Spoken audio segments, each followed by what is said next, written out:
있을지어다 그대로 되니라. 하나님이 보시기에 좋았더라. 있을지어다 그대로 되니라. 하나님이 보시기에 좋았더라. 있을지어다 그대로 되니라. 하나님이 보시기에 좋았더라. 잘 됩니다. 시작. 잘 됩니다. 더 잘 됩니다. 갈수록 더 잘 됩니다. 잘 됩니다. 더 잘 됩니다. 갈수록 더 잘 됩니다. 잘 됩니다. 더 잘 됩니다.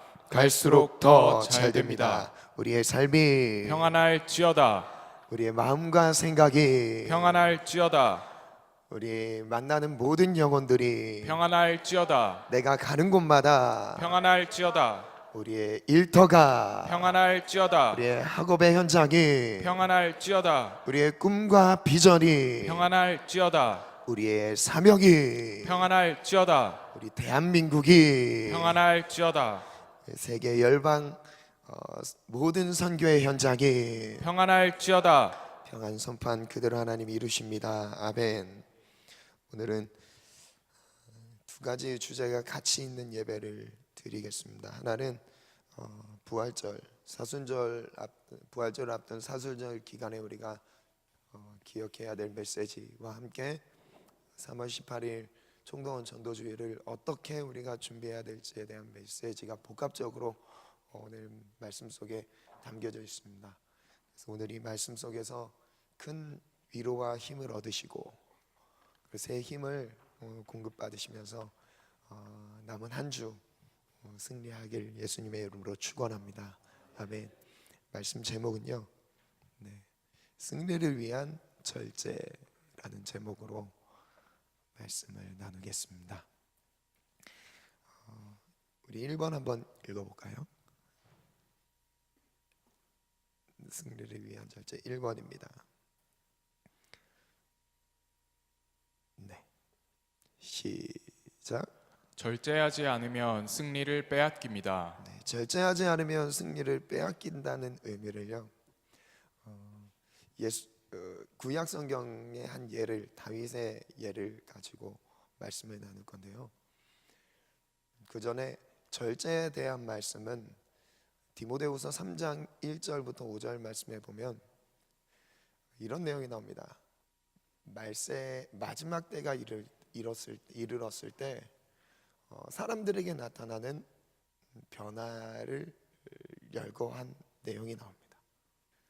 마지막 때가 되면 사람들 안에 어떤 변화들이 있는지, 사람들이 돈을 사랑하며 쾌락을 사랑하고 하나님 사랑하는 것보다 쾌락 사랑을 더하고 무정하고 배신하며 여러 가지 하나님을 떠난 인간들의 죄악상들을 말씀하시면서 그 중에 하나가 또 무엇이냐면 사람들이 절제하지 못하며 라는 부분도 나옵니다.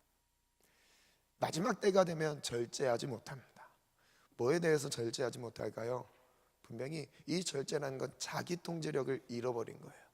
내가 이것이 아닌 줄은 알고 있지만 그것을 지금 하고 있는 것이죠. 충동에 의해 살아가는 삶이 되어버리는 겁니다. 하나님의 말씀에 의해서 분명한 이성적인 판단과 기준에 의해서 하나님의 말씀하신 진리에 대한 분별력을 가지고 살아가는 것이 아니라 그저 충동적으로 감정적으로 살아가는 삶이 되어버리는 것이죠. 그래서 잠언서에는 이렇게 말씀하고 있습니다. 25장 28절 말씀 한번 읽어볼까요? 시작. 자기의 마음을 제어하지 아니하는 자는 성읍이 무너지고 성벽이 없는 것과 같으니라. 자기의 마음을 제어하지 못하는 사람은 무너진 성읍에 사는 자와 같고 또한 성벽이 없는 것과 마찬가지라고 말씀하시죠. 이 당시에 이 성이라는 것은요, 자기를 보호해 줄 수 있는 위치, 즉 자기를 보호해 줄 수 있는 거처를 말하고 있는 거죠. 보호를 받지 못하는 거예요. 자기 마음을 절제하지 못하고 통제하지 못하는, 제어하지 못하는 것은 결국 무너진 성읍에 사는 것과 마찬가지라고 말씀하십니다. 영상 하나를 한번 보여줄 건데요, 이것은 우리가 충동적으로 하는 행동이 단순히 우리가 마음의 문제로만 볼 게 아니라 또 영적인 문제이기도 하지만 그 면으로만 볼 게 아니라 또 의학적으로 어떤 변화가 있는지를 말해주는 영상입니다. 한번 영상 보여주시겠어요? 우울증은 흔히 마음의 감기라고 해서 가볍게 생각합니다만 위험한 생각으로 이어지는 경우가 종종 있습니다. 이런 환자들의 뇌검사를 해보면 자살 충동을 짐작할 수 있다는 연구 결과가 나왔습니다. 조동찬 의학 전문 기자가 취재했습니다. 우울증 환자가 죽고 싶다는 생각을 하면 매우 위험합니다. 그런 생각을 한 환자의 15%가 실제로 시도하기 때문입니다. 이제 귀찮은 사람 만나기 싫고 술 먹게 되고 불면증 오고 씻기도 싫고 죽고만 싶고. 하지만 이런 위험한 생각을 미리 알아내 마음을 돌리게 하는 건 쉽지 않습니다. 우울 증세의 심각한 정도와 극단적인 생각을 하는 것과는 별개이기 때문입니다. 스스로 목숨을 끊겠다는 생각은 뇌구조의 변화 때문이라는 연구 결과가 발표됐습니다. 우울증 환자는 대개 이성적인 판단을 담당하는 뇌 앞부위와 충동성을 담당하는 뇌 중심 부위, 두 부위의 기능이 모두 떨어져 있습니다. 하지만 자살을 생각하는 우울증 환자는 충동성 담당 뇌 부위가 활성화돼 있었고 이성적인 판단을 담당하는 부위와 연결되는 신경망이 좁아진 것으로 나타났습니다. 충동성이 커졌지만 이성의 통제를 받지 못한 결과라는 겁니다. 뇌기능의 어떤 불균형과 관련이 있고 이것은 치료적인 방법으로 해결하지 않으면 안 되는 어떤 부분이 있는 거죠. 사회적인 서포트와 의학적인 관심이 동시에 돼야지 해결될 문제다. 이번 연구는 자살 위험도를 알아내는 객관적 지표로 활용될 전망입니다. SBS 조동찬입니다. 비단 한 예를 가지고 지금 영상을 보여드렸는데요. 자살을 생각하는 청년들 한번 손들어 보시겠어요? 하면 안 들겠죠? 그죠? 내 마음에 내가 삶을 포기하고 싶은 마음이 들 수도 있습니다. 근데 이것은요, 한순간에 갑자기 드러나는 현상이 아니에요. 이미 누적된 거예요. 어떤 누적이냐면 뇌가 손상된 겁니다. 충동적인 사고를 너무나 많이 하다 보니까 그것들이 계속 누적되다 보면 결국 삶의 극단적인 상황을 생각하게 되는 거죠. 그래서 이 누적되는 기간도 충분한 시간이 걸렸던 것처럼 만약에 이것이 발견되었던 것도 발견돼서 이것을 치료하기 위해 하는 노력도 역시 충분한 시간이 필요한 거죠. 충동적인 사고에 의해서 살았던 사람들의 뇌구조가 금방 변할까요?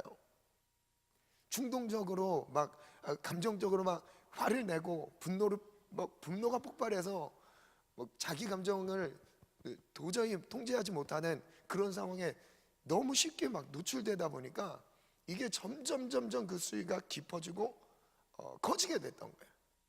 그래서 지금 현대인들이 갖고 있는 젊은 세대들이 많이 또 갖고 있는 거죠.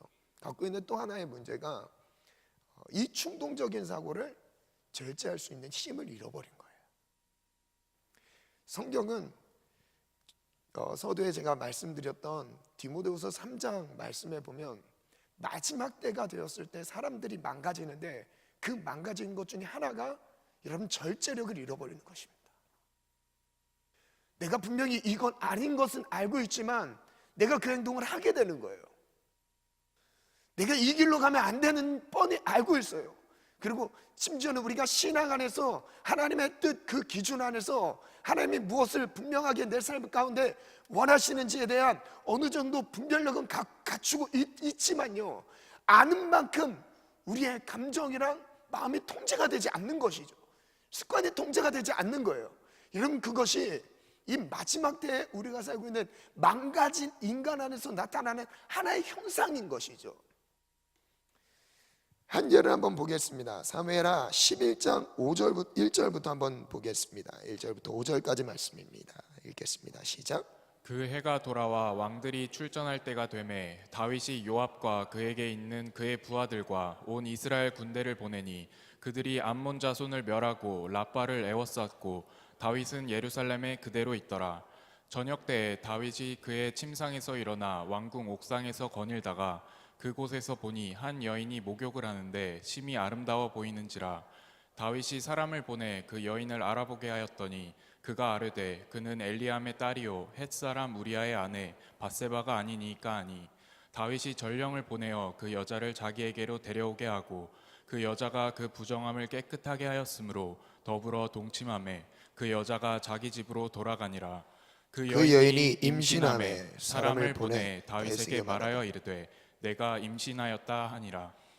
다윗이 밧세바를 범하는 상황은요, 1절에 보면 이렇게 설명하세요. 출전할 때가 되었습니다. 여기서 출전할 때가 되었던 건 지금 휴전, 전쟁이 잠시 계절에 의해 잠시 멈췄다가 다시 전쟁이 시작된 시기였어요. 그래서 자기와 이제 병사들은 자기 이스라엘 다윗의 휘하 아래 있는 군사들은 출전하기 위해서 출전하고 있는 상황이고, 전쟁을 승리하기 위해서 출전한 상황이고, 다윗은 지금 궁전 안에서 쉬고 있는 겁니다. 원래 다윗이 무엇을 해야 되죠? 이 상황에 그 전에 하나님의 능력을 체험했던 다윗이라면, 하나님께서 블레셋 골리앗 앞에서 승리를 경험하게 하셨던 다윗의 그 과거, 하나님이 함께 하셔서 전쟁을 이겼다는 것을 알고 있는 다윗에게 지금 다윗은 무엇을 해야 되죠? 하나님을 의지하고 있어야 되는 거죠. 그러나 이 전의 승리가 늘 이겨왔기 때문에 지금 마음을 놓고 있는 거예요. 그러다 보니까 충동적인 사고가 일어납니다. 벌거벗고 목욕하고 있는 여인을 보고 이제 그 여인을 취하기 원하는 마음이 생겨요. 취하고 싶은 마음이 생겨요. 그래서 결국 그 여자와 잠자리를 같이 합니다. 그 여자의 신부는 누구였냐면 자신의 충신이에요. 충신 우리아의 아내였어요. 신하들 중에서도 충성스러운 신하였습니다. 그 우리아의 아내를 취합니다. 그래서 심지어는 14절부터 또 한번 읽어볼까요? 읽겠습니다. 시작. 아침이 되매 다윗이 편지를 써서 우리아의 손에 들려 요압에게 보내니 그 편지에 써서 이르기를 너희가 우리아를 맹렬한 싸움에 앞세워 두고 너희는 뒤로 물러가서 그로 맞아 죽게 하라 지금 하였더라. 다윗이 우리아를 죽이기 위해서 이 전략을 씁니다. 정말 야속하죠. 자기와 다윗과 우리아의 아내 밧세바의 관계 가운데서 생겨난 임신한 아기, 그 아기를 원래 자기 아기가 아닌 것처럼 둔갑하기 위해서 이 전시 상황에서 우리아를 집으로 보내요. 지금 시간이 없어서 생략한 구절은, 중간에 생략한 구절의 내용은 그겁니다. 우리아를 집으로 보내요. 아내와 잠자리를 같이 할 수 있도록 우리아에게만 휴가를 보내준 거예요. 왜요? 둘 관계 가운데서 임신한 아기가 다윗 자기가 아닌 것처럼 보이게 하려고 그랬던 거죠. 그때 우리아는 뭐라죠? 어떻게 제가 전쟁 중인데 어떻게 저 혼자 집에 가서 쉬겠습니까? 휴가를 받지 않습니다. 반납해요. 그리고 왕의 명령이라 해도 그것을 거부합니다. 그리고 다시 병사들과 함께, 다른 병사들과 동료들과 함께 전쟁터에 같이 있어요. 그래서 결국 짜낸 묘수가 뭐였냐면 우리아를 죽이는 거였어요. 전쟁터 요압, 군대 장관 요압에게 편지를 써서 줍니다. 그 편지의 내용은 이거예요. 제일 전쟁터 앞에 우리아를 앞장세워 보내라. 그리고 적에게 맞게 해서 죽이고 돌아와라. 누굴 죽이는 거예요? 적과의 싸움의 대상이 바뀐 거예요. 지금 누구를 죽인 거예요? 아무 죄 없는, 잘못 없는 우리아를 지금 죽이려고 하는 거예요. 그래서 16절 17절 한번 읽겠습니다. 시작. 요압이 그 성을 살펴 용사들이 있는 것을 아는 그곳에 우리아를 두니 그 성 사람들이 나와서 요압과 더불어 싸울 때에 다윗의 부하 중 몇 사람이 엎드러지고 햇사람 우리아도 죽으니라. 햇사람 우리아도 죽습니다. 그 죽음을 다시 왕 다윗에게 알려요. 다윗의 반응은 어땠을까요? 25절부터 한번 읽어볼까요? 읽겠습니다. 시작. 다윗이 전령에게 이르되 너는 요압에게 이같이 말하기를 이 일로 걱정하지 말라. 무슨 일로 걱정하지 말라는 거예요? 충신 우리아가 죽었다는 이 전보를 듣고 이거에 대해서 걱정하지 말래요. 그 뒤에 제가 읽어드릴게요. 칼은 이 사람이나 저 사람이나 삼키느니라. 누구나 죽일 수 있다는 거죠. 자기가 죽여놓고요. 칼은 누구나 죽일 수 있는 거야. 그러면서 걱정하지 마 이러는 겁니다. 그래서 그 성을 향하여 더욱 힘써 싸워 함락시키라 하여 너는 그를 담대하게 하라 하니라. 26절부터 읽겠습니다. 시작. 우리아의 아내는 그 남편 우리아가 죽었음을 듣고 그의 남편을 위하여 소리내어 우니라. 그 장례를 마침에 다윗이 사람을 보내 그를 왕궁으로 데려오니 그가 그의 아내가 되어 그에게 아들을 낳으니라. 다윗이 행한 그 일이 여호와 보시기에 악하였더라. 처음으로 등장하는 다윗에 대한 하나님의 서운한 표현입니다. 여호와 보시기에 다윗의 그 행동이 악하였대요. 어쩌면 왕으로서 그 한 나라에, 지금 민주주의 시대가 아니에요, 왕정 시대입니다. 왕이 모든 나라의 통치와 권세를 가지고 있어요. 왕의 명령에는 우주자재할 수 있는 겁니다. 어떻게 보면 이것은 왕이 자기의 권력으로 취한 겁니다. 이 당시 문화 안에서는 불법처럼 보이진 않아요. 그러나 하나님 보시기에는 그것이 악했던 거였어요. 하나님이 보시기에는 하나님이 허락하신 일이 아니었던 거죠. 왜 하나님이 악하게 못 봤을까요? 하나님이 허락하신 일이 아니었기 때문이에요. 그래서 그 뒤에요, 하나님이 한 사람을 보내죠. 선지자 나단을 보냅니다. 12장 1절부터 보면 여호와께서 나단을 다윗에게 보냈습니다. 그가 다윗에게 가서 그에게 이르시되 한 성읍에 두 사람이 있는데 한 사람은 부하고 한 사람은 가난하니 그 부한 사람은 양과 소가 심이 많으나 가난한 사람은 아무것도 없고 자기가 사서 기르는 작은 암양 새끼 한 마리뿐이라. 그 암양 새끼는 그와 그의 자식과 함께 자라며 그가 먹는 것을 먹으며 그의 잔으로 마시며 그의 품에 누움으로 그에게는 딸처럼 되었거늘 어떤 행인이 그 부자에게 오매 부자가 자기에게 온 행인을 위하여 자기의 양과 소를 아껴 잡지 아니하고 가난한 사람의 양 새끼를 빼앗아다가 자기에게 온 사람을 위하여 잡았나이다 하니 다윗이 그 사람으로 말미암아 노하합니다. 그리고 나단에게 말합니다. 여호와의 살아계심을 두고 맹세하노니 이 일을 행한 그 사람은 마땅히 죽을지라. 그가 불쌍히 여기지 아니하고 이런 일을 행하였으니 이 양새끼를 4배나 갚아줘야 하리라 한지라. 이때 나단이 뭐라고 하죠? 이어서 7절부터 같이 읽어볼까요? 시작. 9절까지 읽겠습니다. 시작. 나단이 다윗에게 이르되 당신이 그 사람이라. 이스라엘의 하나님 여호와께서 이와 같이 이르시기를 내가 너를 이스라엘 왕으로 기름 붓기 위하여 너를 사울의 손에서 구원하고. 첫 번째입니다. 하나님께서 다윗에게 축복하신 내용을 먼저 말씀하세요. 내가 너를 이스라엘 왕으로 기름 붓기 위해서 먼저 너를 위해 사울의 손에서 너를 구원했대 말씀하셔요. 하나님이 사울의 위협 속에서 하나님이 구원하셨던 걸 말씀하시고요. 그 다음 절 8절 내 주인의 집을 내게 주고 너 주인의 아들 아내들을 내 품속에 두고 이스라엘과 유다 족속을 너에게 맡겼느니라.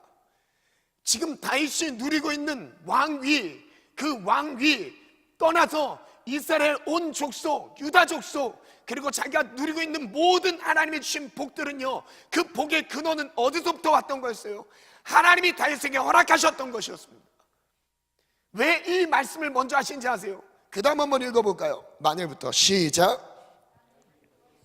만일 그것이 시작. 만일 그것이 부족하였을 것 같으면 내가 내게 이것저것을 더 주었으리라. 하나님이 보셨을 때 다윗에게 부족할 만한 것이 있다면 하나님이 채워주셨을 거래요. 즉 다윗이 충동적으로 자기 절제하지 못하고 행동했던 그 내용, 즉 우리아를 죽이고 아내 바세바를 취한 내용은요, 하나님이 허락하시진 않았던 일이었어요. 다윗에게 아내들이 없었나요? 아내들이 있었습니다. 다윗에게 충분히 하나님이 부족하면 채워주실 만큼의 많은 것들을 이미 누리고 있었어요. 그런데 9절 한번 읽겠습니다. 시작. 그러한데 어찌하여 내가 여호와의 말씀을 업신여기고 나 보기에 악을 행하였느냐. 내가 칼로 햇사람 우리아를 치되 암몬 자손의 칼로 죽이고 그의 아내를 빼앗아 내 아내로 삼았도다. 이 부분을요, 9절 말씀을 제가 원문으로 히브리어 원어 성경으로 제가 다시 한번 번역을 해서 읽어드리겠습니다. 9절 말씀을 한번 띄워주시고요, 제가 읽어드릴게요. 어찌하여 여호와의 눈에 악을 행하려고 여호와의 말씀을 경멸하였느냐. 지금 순간적으로 실수했던 충동적인 다윗의 사고가 하나님 보시기엔 뭐로 여겨졌대요? 하나님 말씀, 하나님의 일을 경멸히 한 태도로 주님 받으셨대요. 그러면서 이렇게 해석할 수 있습니다. 너의 칼로 햇사람 우리아를 죽이고 그의 아내를 너를 위하여 취했구나. 개역개정에 생략된 부분이 있습니다. 그 부분이 무엇이냐면 그의 아내를 너를 위하여 취했구나. 내가 그를 아내로 삼기 위하여 암몬 자손의 칼로 그를 죽였다. 다윗이 우리아의 아내 취하기 위해서 우리아를 죽이고 우리아의 아내 밧세바를 취한 이 내용은요, 자기 자신을 위해서 자기가 선택했던 거예요. 우리가 충동적으로 실수하는, 절제하지 못하고 무절제함 가운데서 충동적으로 벌이는 일들의 내용을 보면 여러분, 그것이 분명한 하나님의 영광을 위한 목적으로 가는 것들이 있습니까? 여러분, 거의 없어요. 이런 건 괜찮습니다. 충동적으로 막 헌신하고, 절제하지 못하고 주님 앞에 막 헌신하고, 이런 건 괜찮아요. 원래 그런 기능을 위해서 우리 뒤에 그런 충동의 기능을 하나님이 주신 거 아닐까요? 그죠? 아닌가요? 우리 악을 행하고 죄를 범하기 위해 충동적인 뇌 구조를 하나님이 허락하신 게 아닙니다. 어쩔 때는 계산하지 않고 이성적인 판단 없이도 하나님이 정말 계산하지 않고 하나님의 영광이란 그 분명한 이유 하나만으로도 그것이 내 영적인 희열이고 기쁨이기 때문에 이거 하나만의 이유 때문에 모든 것 계산하지 않고 버리면서 그 하나님의 뜻을 선택하는 우리의 영적인 충동성도 필요해요. 영적인 충동성은 필요해요. 그런데 신기한 게 이쪽 부분에서는 충분히 계산은 다 해요. 그죠? 반대로 세상적인 것은 충동적으로 살아갑니다. 글을 한번 띄워주시겠어요? 한번 읽어보겠습니다. 시작. 하나님께서 다윗을 위해 부족함 없이 축복하셨다. 하나님께서 주신 복에는 전혀 부족함이 없었다. 하지만 다윗은 자신을 위하여 우리아를 죽이고 그의 아내를 취한다. 이런 다윗의 만행을 하나님의 말씀을 하찮게 여긴 것이라 하셨다. 제가 하나님의 말씀을 하찮게 여긴 것이라는 표현을 쓴 이유는 원어 성경으로 봤을 때 이렇게도 해석이 돼요. 하나님 말씀을 경멸히 여긴 것, 여호와의 말씀을, 이것은 하찮게 여긴 것과 자기 충동에 못 이겨 여호와의 말씀을 하찮게 여긴 것으로 같은 의미로 해석이 됩니다. 그래서 하나님께서 주신 것에 대해 만족하지 않고 스스로 더 채우려는 욕구인 셈이죠. 하나님이 주신 게 아닌데 육적으로 자기가 더 채우기 위한 욕구 외에서 절제하지 못하고 나타난 행동이었어요. 그래서 그 다음 또 읽어볼까요? 시작. 충동에 대한 무절제는 내면에 일어나는 욕구를 통제하지 못한 행동이다. 지극히 자신을 위해 일어나는 죄악된 본성이겠다. 그러므로 마음을 절제하지 못하는 자는 성읍이 무너진 패배자의 삶인 것이다. 또한 성벽이 없이 누구든 침공할 수 있도록 스스로 무너진 자와 같은 것이다. 네, 두 번째 한번 보겠습니다.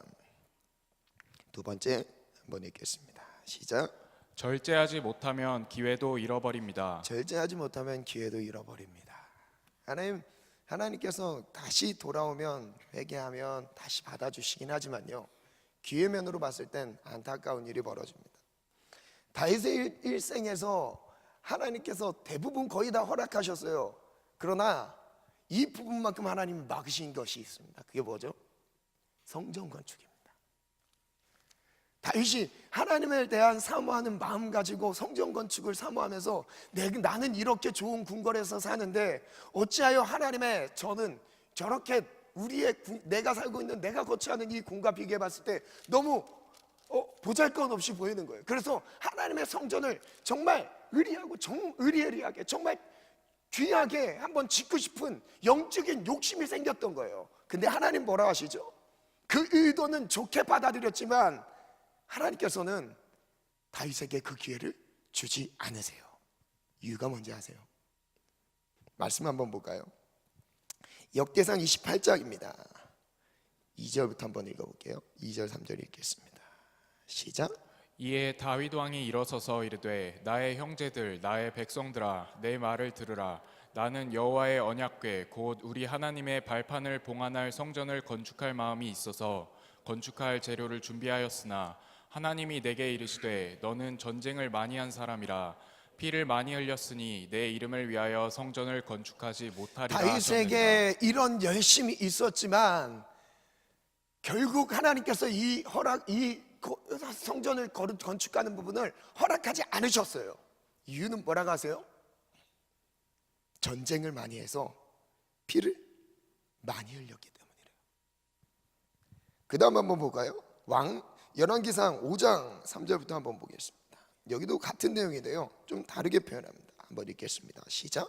당신도 알거니와 내 아버지 다윗이 사방의 전쟁으로 말미암아 그의 하나님 여호와의 이름을 위하여 성전을 건축하지 못하고. 여기도 나오죠. 무엇 때문에 성전을 건축하지 못했대요? 사방의 많은 전쟁들 때문에 여호와께서 하나님의 성전, 하나님의 영광을 위한 분명한 목적이에요. 그렇게 쓰임받고 싶었어요. 그렇게 하나님께 쓰임받고 싶었어요. 하나님의 성전 전무후무하게 하나님의 거룩한 구별된 공간으로 하나님께 드리고 싶은 열정과 열망이 있었습니다. 그러나 전쟁을 많이 치른 이 내용 때문에 하나님께서 허락하지 않으셨대요. 그럼 저는 여기서 의문이었어요. 왜? 그 전쟁 하나님이 허락한 전쟁이었는데 블레셋 쳐 죽인 거요, 주변의 민족들을 잠재웠던 거요, 하나님이 함께 하셨던 전쟁 아닌가요? 근데 왜 하나님이 시키신 전쟁 시켰는데 왜 그거에 대한 순종을 했는데, 오히려 순종을 했다면 더 큰 은혜와 상급들이 있어야 되는 것, 더 많은 기회들이 주어져야 되는 게 마땅한데 지금 내용을 보면 전쟁을 치렀다는 이유 때문에 허락이 되지 않는다는 겁니다. 여러분 이해가 되십니까? 하나님 정의의 하나님이시잖아요. 하나님 공의의 하나님 아니십니까? 하나님 불법을 허용하지 않는 하나님 아니십니까? 다윗을 통해서 그 주변의 민족들을 하나님 멸하게 하시면서 하나님이 어떤 분인지를 보여주고 싶었던 게 하나님의 뜻 아니었을까요? 근데 왜 하나님께서 이 선한 의도였는데도, 그렇게 순종했는데도 다윗에게 이 기회를, 성전을 건축하는 거룩한 사명의 기회를 허락하지 않았을까요? 그것도 자기의 순수한 마음으로, 하나님의 영광을 위해 아주 순수한 마음으로 하나님 앞에 드리기로 결심했는데, 이미 다 준비가 되었는데요, 왜 하나님이 허락하지 않으셨을까요? 성전을 건축할 재료까지도 이미 다 준비됐어요. 그러나 주님은 막으셨어요. 왠지 아세요? 그 이후에 답이 나옵니다. 여호와께서 읽어보겠습니다. 3절 시작. 여호와께서 그의 원수들을 그의 발바닥 밑에 두시기를 기다렸나이다. 이제 내 하나님 여호와께서 내게 사방의 태평을 주심에 원수도 없고 재앙도 없도다. 중요한 건 바로 이거였습니다. 전쟁 하나만의 이유 때문이 아니었어요. 그 뒤에 영적인 상황을 설명해 주는데, 지금 하나님께서 다시 다윗에게, 이 다윗의 가문에, 이스라엘에게 원수를 발바닥 밑에 다시 한번 둘 수 있는 필요한 과정이 있었던 거예요. 하나님이 갑자기 즉각적으로 다시 한번 거룩한 사명을 우리에게 부여해 주시는 게 아니었어요. 다시 한번 말씀 한번 찾아보겠습니다. 사무엘하 12장 10절 12절 말씀 한번 보겠습니다.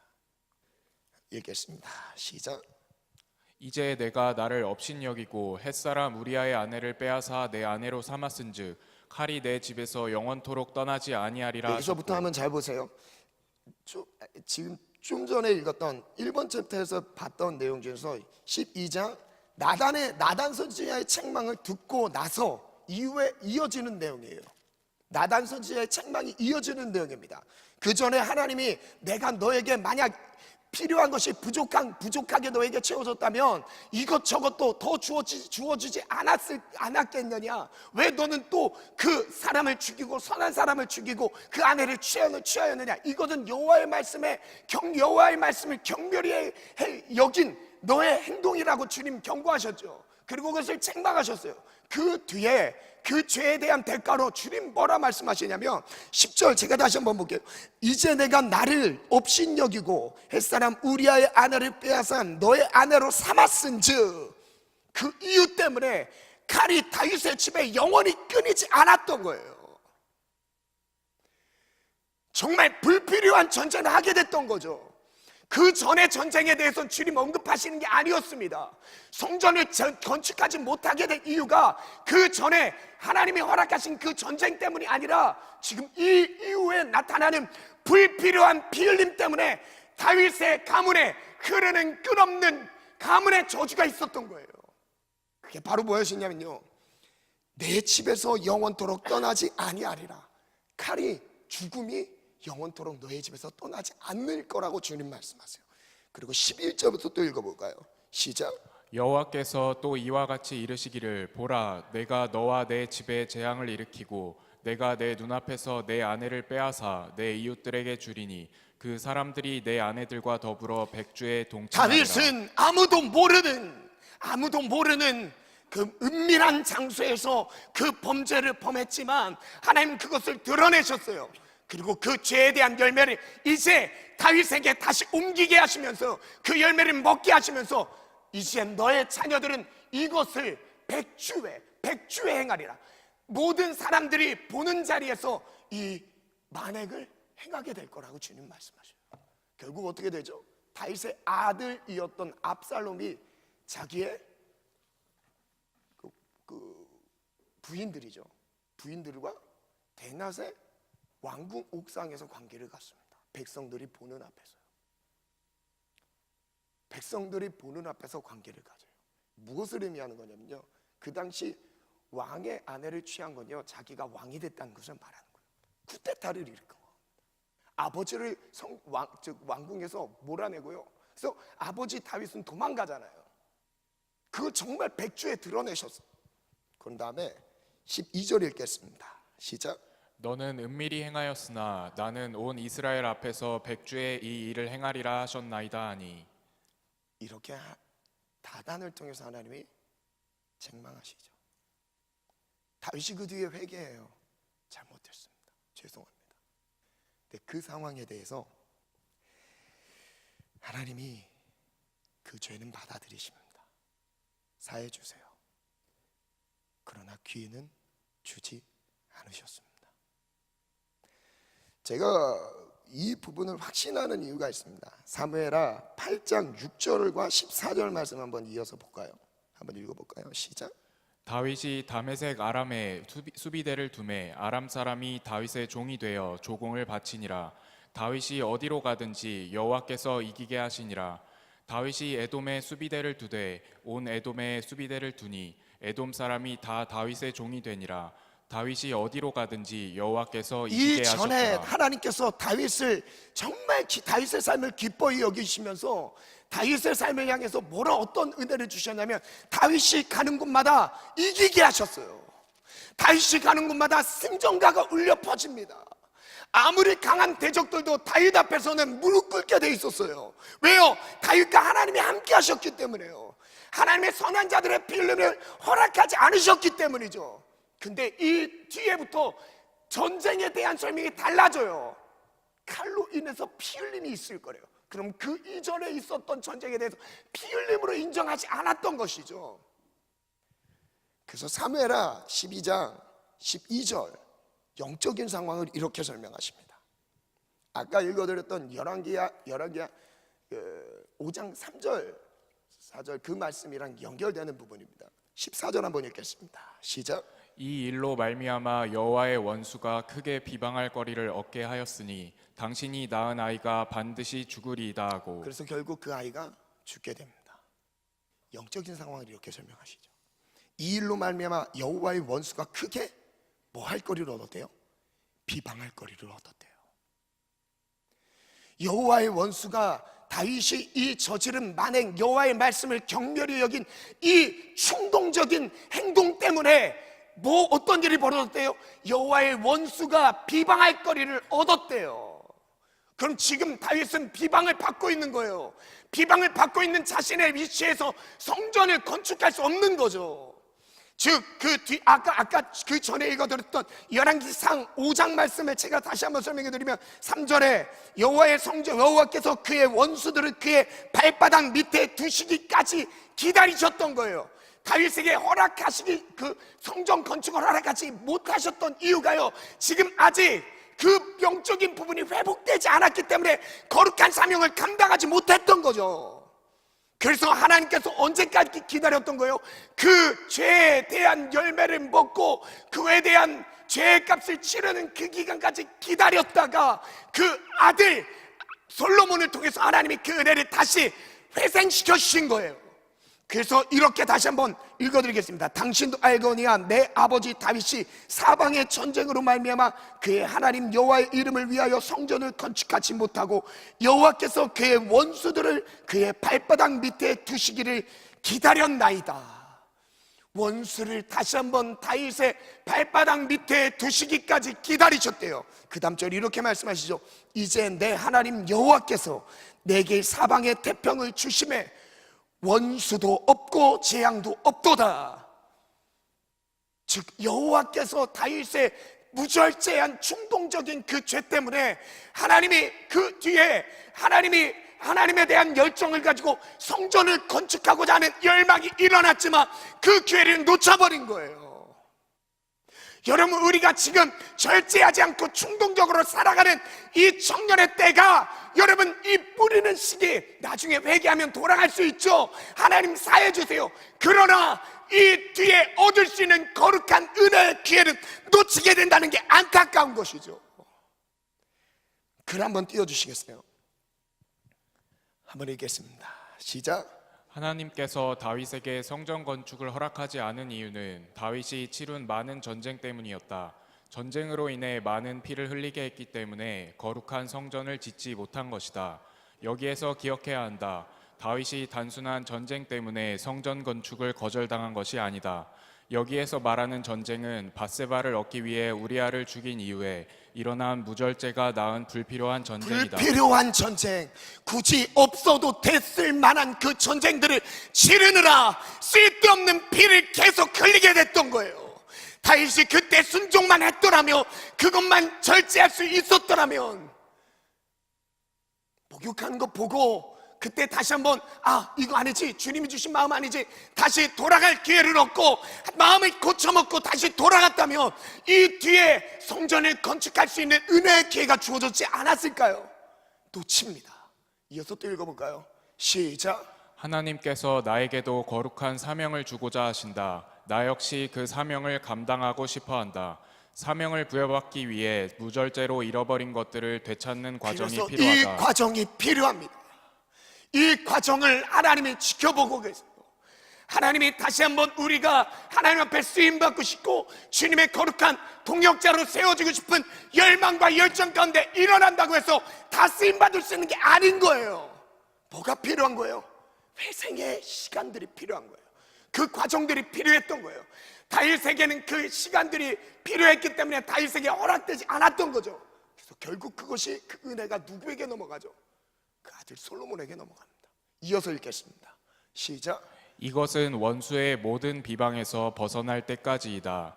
원수로부터 따르는 모든 재앙이 멈출 때까지이다. 원수로부터 오는 모든 재앙이 멈출 때까지. 왜냐하면 교회는 이기는 거니까요. 마태복음 16장에 하나님이 우리에게 어떤 교회의 권세를 주셨죠? 음부의 권세가 이기지 못하리라. 반석 위에 교회를 세우리니, 성전을 세우리니 음부의 권세가 이기지 못하리라. 그래서 교회는 이깁니다. 그래서 이 이기는 권세가 다시 한번 다윗의 가문에 회복될 때까지 기다리셨던 거예요. 원수들의 모든 비방이 멈출 때까지, 그들의 원수로 오는 모든 재앙이 멈출 때까지 기다리셨던 거예요. 이어서 읽겠습니다. 끝났나요? 3번 가겠습니다. 한번 읽겠습니다. 시작. 승리를 위해 절제해야 합니다. 그래서 승리를 위해서 절제해야 합니다. 사순절 기간 승리를 위해 절제를 결단하시길 축복합니다. 열왕기상 1장 1절부터 4절, 다윗이 그 뒤에 여자를 대하는 다윗의 마음이 바뀌었어요. 어떻게 바뀐지 아세요? 1절부터 한번 읽겠습니다. 시작. 다윗 왕이 나이가 많아 늙으니 이불을 덮어도 따뜻하지 아니한지라. 그의 시종들이 왕께 아르되 우리 주 왕을 위하여 젊은 처녀 하나를 구하여 그로 왕을 받들어 모시게 하고 왕의 품에 누워 우리 주 왕으로 따뜻하시게 하리다 하고. 이거는 악한 의도가 아니라 다윗이 지금 몸이 안 좋습니다. 연로예요. 죽음을 앞두고 있어요. 춥죠? 이불 덮어도 따뜻하지 않습니다. 그래서 같이 부둥켜 안고 잘 수 있는 사람이 있으면 어떻게 돼요? 몸의 체온이 올라가겠죠. 따뜻하겠죠. 그걸 위해서 젊은 처녀입니다. 남자를 알지 못하는 처녀를 다윗에게 붙여줘요. 다윗이 어떻게 할까요? 3절 읽겠습니다. 시작. 이스라엘 사방 영토 내에 아리따운 처녀를 구하던 중 수넴 여자 아비삭을 얻어 왕께 데려왔으니 이 처녀는 심히 아름다워 그가 왕을 받들어 시중 들었으나 왕이 잠자리는 같이 하지 아니하였더라. 여러분, 그 뒤에 다윗이 변화된 삶이었습니다. 굳이 왜 이 부분을 성경에 기록했을까요? 별로 그냥 이 부분만 보면 별로 중요한 내용 아닌 것 같아요. 연결해서 봤을 때 다윗이 왜 같이 잠자리를 하지 않았을까요? 그 바세바 사건을 기억하고 있는 거예요. 넘어졌던 이 여자로 인해서 넘어졌던 자기의 상황을 기억하고 그 뒤에 하나님의 성전을 짓지 못하게 된 그 안타까운 상황을 알고 있으니까 더 이상 가까이 할 수 없는 거예요. 그래서 자기를 지킵니다. 고린도전서 9장 23절부터 한번 보겠습니다. 내가 복음을 위하여 모든 것을 행함은 복음에 참여하고자 함이라. 운동장에서 다름질하는 자들이 다 달릴지라도 오직 상을 받는 사람은 한 사람인 줄을 너희가 알지 못하느냐. 너희도 상을 받도록 이와 같이 다름질하라. 25절에 같이 읽겠습니다. 시작. 이기기를 다투는 자마다 모든 일에 절제하나니 그들은 썩을 승리자의 관을 얻고자 하되 우리는 썩지 아니할 것을 얻고자 하노라. 그러므로 나는 다름질하기를 향방 없는 것 같이 아니하고 싸우기를 허공치는 것 같이 아니하며 내가 내 몸을 쳐 복종하게 함은 내가 남에게 전파한 후에 자신이 도리어 버림을 당할까 두려워함이로다. 여러분, 세상 금메달 따는데도요 어떤 노력을 하죠? 식습관, 자기 잠자는 시간, 모든 게 어디에 지금 포커스가 맞춰져 있어요? 금메달이 따는데 포커스가 맞춰져 있습니다. 그거 메달을 따려고 미디어를 절제해요. 사람들과의 관계를 어느 정도 차단합니다. 그걸 보고 사람들이 금욕주의라고 얘기하나요? 여러분, 금욕주의라고 얘기해요. 저 금욕주의자구나 이러나요? 아니요. 분명한 목적과 방향성을 가지고 달리는 동안 절제가 되는 거예요. 여러분, 세상에서 금메달을 따기 위해서 이렇게 수많은 노력을 하는데 성경이 이렇게 말씀하세요. 이기기를 다투는 자마다 모든 일에 절제하라니. 이기기를 다투는 자는 절제한대요. 썩을 승리자의 관을 얻고자 한대요. 그들 세상 사람들은 이 땅에 썩어 없어질 것을 위해서 그렇게 많은 절제를 보이고 있는데 우리는 영원한 썩지 아니할 것을 위해서 얼만큼 절제하는지를 주님 묻고 계신 거죠. 한번 영상을 볼까요? 우리 세계에서 가장 쇼트트랙을 잘 타는 우리나라 훈련을 어떻게 하는지 짧은 영상을 한번 찾아봤는데요. 띄워주시겠습니다.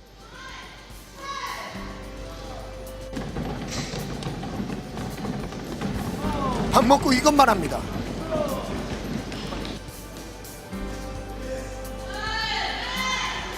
훈련 새벽 5시에 시작되죠. 해가 질 때까지 훈련에 들어갑니다.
네, 됐습니다.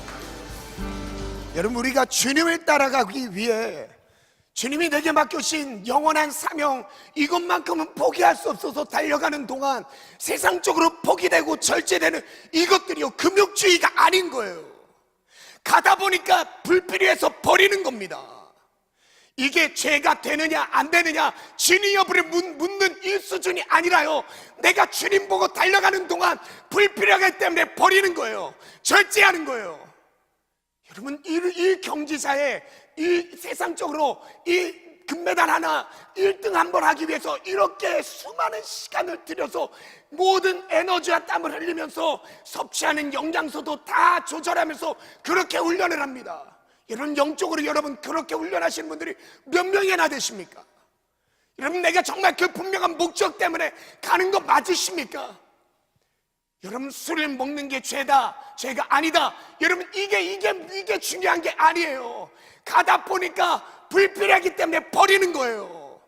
왜? 주님께 집중이 안 되니까 버리는 거예요. 그래서 죄가 되는 거죠. 왜? 내가 달려가야 될 방향성을 지금 흐리게 만들어요. 세상적인 문화들이 바로 그렇게 만들어 버리는 겁니다. 내가 정말 영원한 것을 위해서, 삶의 의미와 목적, 분명한 내 삶의 방향을 위해서 내 삶을 들여서 가야 될 터인데, 지금 다윗처럼 자기 자신을 위해서 우리아를 죽이고 바세바를 취하는 것처럼, 하나님은 다윗을 위해서 이것저것 다 주셨지만 자기 삶을 챙기느라 여러분 그 충동에 빠져 있는 것이죠. 그 뒤에 하나님의 영광을 위해, 하나님의 여호와의 이름을 위하여라고 말합니다. 여호와의 이름을 위하여 헌신하려 했지만 주님이 받아주지 않는 거죠. 왜? 자기를 위해 살았던 그 충동의 그 기억에 이 너무나 이거 크다 보니까 그 다음에 하나님의 맡기실 큰 일이 바뀌어지지가 않는 겁니다. 여러분, 그래서 청년회 때 지나치리야만큼 여러분, 세상 사람들이 금메달 따기 위해 모든 삶의 모든 영역을 거기에 집중해서 달리는 것처럼, 여러분, 우리가 하나님이 우리를 부르신 그 부름을 향해서 우리는 그렇게 달리라고 주님 말씀하고 계세요. 절제에 대한 원어를 설명하고 기도하는 시간 갖도록 하겠습니다. 한번 띄워주시겠어요? 절제라는 말은요, 25절에 나오는 이기기를 다투는 자마다 모든 일에 절제하나니, 이런 뜻입니다. 헬라어로 엔크라테이아라고 하는데, 이것은 합성어입니다. 엔이라는 아내, 그 뜻을 갖고 있는 엔이라는 그 단어랑, 그리고 크라테이아, 이게 합성이 돼서 힘, 안의 힘, 즉 이런 뜻입니다. 어떤 능력 안에 있다라는 뜻이에요. 즉 이것을 풀어서 설명하면, 첫 번째로 참는 수준을 능가해서 하나님의 능력으로 끊어내는 힘입니다. 절제가 바로 이거예요. 그냥 참는 수준이 아니라 하나님의 능력으로 끊어내는 거래요. 그래서 우리에게 위로가 되는 것은 성령의 9가지 열매, 사랑과 희락과 화평과 오래 참과 자비와 양성과 충성과 온유와 마지막 뭐죠? 절제니, 이 같은 것을 금지할 법이 없대요. 성령의 충만함을 입었을 때 이 충동적인 삶을 절제시킬 수 있는 힘이 주어진대요. 그래서 망가진데도 주님이 바꿔주시는 거예요. 회복시켜 주시는 겁니다. 뭘로요? 성령의 충만함으로요. 그 오늘 성령의 그 충만함이 하나님 절제의 영으로 내게 임하길 예수님의 이름으로 축원합니다. 그래서 또 하나로 정리하면 자신을 다스릴 수 있는 힘이 있는 상태를 말하는 거죠. 그래서 영어로 셀프 컨트롤이 절제인 거죠. 이제 이거를 좀 잘못해서 받아들이면 스스로 절제할 수 있는 힘으로 생각합니다. 근데 그게 아니에요. 어떤 힘 안에 있는 거예요. 원어로 보면 내가 그 힘, 권력자 안에, 즉 권력자, 주도자 누구죠? 하나님 안에 내가 있을 때 절제가 되는 거죠. 끊어낼 수 있는 거예요. 세상적으로 하나님과 반대되는 것들을 끊어낼 수 있는 힘, 바로 여기서 나타나는 것이죠. 하나님이 원치 않는 길에서 돌이킬 수 있는 힘이요, 어디서 나타나는 거예요? 하나님 안에서만 주어진다는 거예요. 그래서 하나님 안에만 있으면 되는 거죠. 그래서 마지막 27절을 27절 내가 내 몸을 쳐 복종하게 함은 내가 남에게 전파한 후에 자신이 도리어 버림을 당할까 두려워함이라. 내가 내 몸을 쳐 복종한다는 의미는요, 헬라어 원어로 보면 내 몸을 치다 쳐, 이 동사는 이겁니다. 휘포피아조라고 발음을 하는데 이것은 자기 얼굴을 시퍼렇게 멍들도록 때리는 거예요. 내 몸을 쳐 복종시킨다는 의미, 이 친다라는 의미가 바로 이겁니다. 내 얼굴을 심하게 가격해서 시퍼렇게 멍들도록 친다는 거예요. 자기 얼굴을 그렇게 때릴 수 있는 사람이 있나요? 허벅지면 또 몰라요, 그죠? 어디 좀 통증이 약한 부분, 근데 얼굴을 쳐서 멍들게 할 사람은 여러분 정신 이상자 빼고는 없을 것 같아요. 그지 않을까요?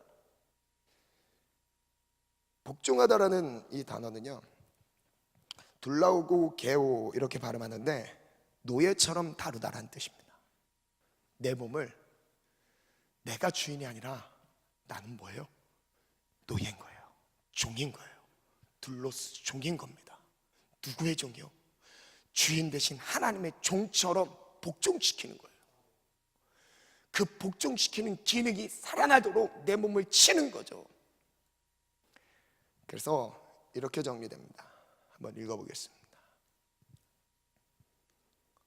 그 다음 거 한번 띄워주시겠어요? 읽어보겠습니다. 시작. 내가 내 몸을 호되게 훈련시켜 노예처럼 복종시키는 것은 내가 다른 사람에게 복음을 전하고 나 자신은 시험을 견디지 못하는 자가 되지 않기 위함이다. 말씀을 정리하겠습니다. 반주해 주시겠어요? 우리 세상 다 변하고 삶의 끝이 와도 이 찬양 하나님께 올려드리겠습니다.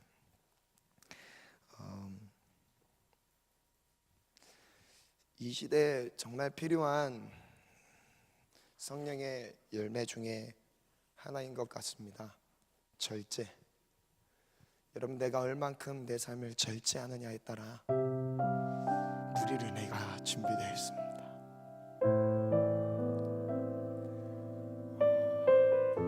때론 우리가 알면서도 연약한 가운데 머물러 있게 되는 경우들이 사실 더 많죠. 그러나 여러분, 우리에게 소망이 되는 이유는 이 절제는 원래 내 안에 있는 게 아니죠. 내가 하나님 안에 들어갈 때 끊어낼 수 있는 힘을 주시는 거예요. 그래서 우리는 그냥 하나님 안에만 거하면 되는 거예요. 예수님께서는 히브리서 12장에 1절부터 보면 이렇게 말씀하십니다. 모든 무거운 것과 얽매이기 쉬운 죄를 벗어버리고 인내로써 우리 앞에 당한 경주를 하며 인내하래요, 참으래요. 그러면서 비결을 이렇게 제시하십니다. 믿음의 주요 또 온전하게 하시는 이인 예수를 바라보자. 그는 그 앞에 있는 기쁨 위에서 십자가를 참으사 부끄러움을 개의치 아니하시더니. 예수님은 자신의 삶을 이렇게 절제하셨습니다. 온 인류의 구원을 위해서 절제하셨습니다. 세 가지 기도 제목을 드리겠습니다. 첫 번째는 절제하지 못하여 충동적인 연약함에 빠져있는 연약함을 회개합시다. 악습, 때론 그것이 극단적인 자살에 대한 생각도 물론 포함됩니다. 충동적인 죄에 빠져있는 내 연약함, 망가진 뇌를 회개합시다. 충동적인 내 삶을 회개합시다. 하나님, 불쌍히 여겨 주옵소서. 두 번째입니다. 거룩한 사명의 기회를 얻기 위해 원수의 비방에서 벗어나도록 기도합시다. 그리고 또한 원수로부터 오는 모든 재앙이 멈추도록 기도합시다. 그 재앙 때문에 내가 하나님의 선한 거룩한 사명을 감당하지 못한 일이 발생하지 않도록 하나님 절제할 수 있는 힘을 주시옵소서. 마지막입니다. 성령의 열매 절제를 가지고 영원한 것을 위해 영원하지 않은 것을 포기할 수 있는 용기를 허락하여 주옵소서. 저는 금욕을 강조하는 것이 아닙니다. 다만 우리가 허공을 치듯 싸우는 싸움이 아니라 향방 없는 다림질이 아니라 분명한 목적과 방향을 가지고 달려갈 때 세상의 것들을 포기하게 되는 결단력들이 주님이 허락해 주실 줄 믿습니다. 얼만큼 절제하느냐, 그 뒤에 얻을 수 있는 상급은 달라집니다. 절제에 달려 있습니다. 이기기를 다투는 자마다 절제합니다. 절제합니다. 오늘 이 찬양 하나님께 올려드리면서 기도하는 마음으로 나가겠습니다. 세상 다 변하고 세상 다 변하고 이 삶의 끝이 와도 주 없이 살 수 없네.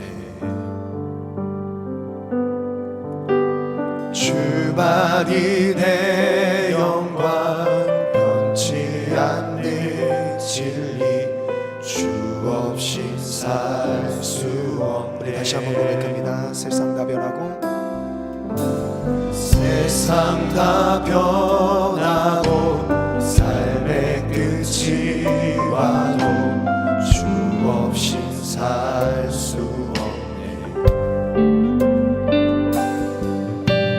주만이 내 영광, 변치 않는 진리, 주 없이 살 수 없네. 주 없이 주 없이 살 수 없네. 주 없이 살 수 없네. 내 인생의 등대, 내 삶의 소망, 주 없이 살 수 없네. 우리 다시 한번 고백합니다. 세상 다 세상 다 변하고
하나님 충동적인 감정의 중독에 살아가는 연약함을 회개합니다.